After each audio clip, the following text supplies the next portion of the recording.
నమస్కారము. ఈరోజు మనం తెలుగు పదాల ఆట ఆడుదాము. ఇచ్చిన ఆధారాలను బట్టి ఇంగ్లీష్ పదాలను రాయట.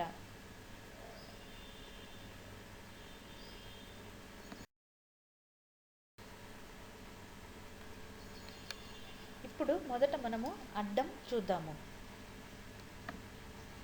గాలిని ఈ పేరుతో పిలుస్తారు. ఇలాంటి ప్రదేశాలలో గాలి అత్యంత వేడిగా వేగముగా వీస్తుంది. సన్నగా వీచే గాలి లేదా పిల్లగాలి. 5 వేగముగా వీచే గాలి. 6 వాతావరణంలో ఇది ఎక్కువగా ఉంటే గాలి వేగముగా వీస్తుంది. ఇప్పుడు నిలువుకు సంబంధించినటువంటి ఆధారాలు చూద్దాము. ప్రపంచంలో అత్యంత వేగంగా గాలులు వీచేది ఈ ఖండంలోనే. ఇది 1 నిలువు. ఇప్పుడు 3కు సంబంధించినటువంటి నిలువు. భూమి ఉత్తర దక్షిణ భాగాలలో గాలులు ఈ రకముగా వీస్తాయి. ఇవండి వీటికి సంబంధించినటువంటి ఆధారాలు. ఇప్పుడు ఈ ఆధారాలతో మనము ఇంగ్లీష్ పదాలను రాద్దాము. అడ్డం 1. గాలిని ఈ పేరుతో పిలుస్తారు. ఎయిర్.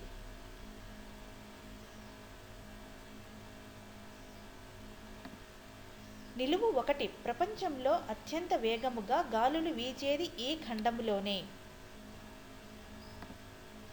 అంటార్కిటికా.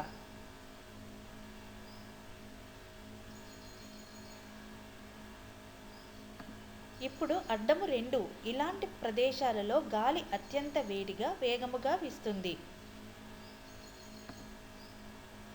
ట్రాపిక్స్. ఇప్పుడు 3కు సంబంధించినటువంటి నిలువును చూద్దాము. భూమి ఉత్తర దక్షిణ భాగాలలో గాలులు ఈ రకముగా వీస్తాయి.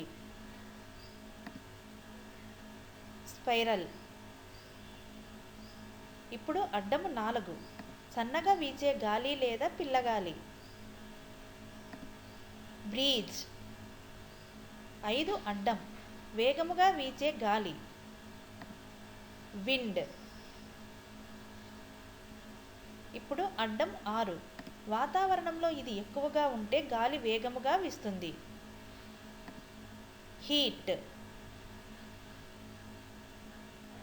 ఇదండి ఈరోజు మనము ఇచ్చిన ఆధారాలను బట్టి ఇంగ్లీష్ పదాలు రాసాం కదా. వచ్చే వీడియోలో మరి ఒక తెలుగు పదాల ఆటతో మీ దగ్గరికి వస్తాను. ఈ వీడియోని చూసినందుకు ధన్యవాదములు.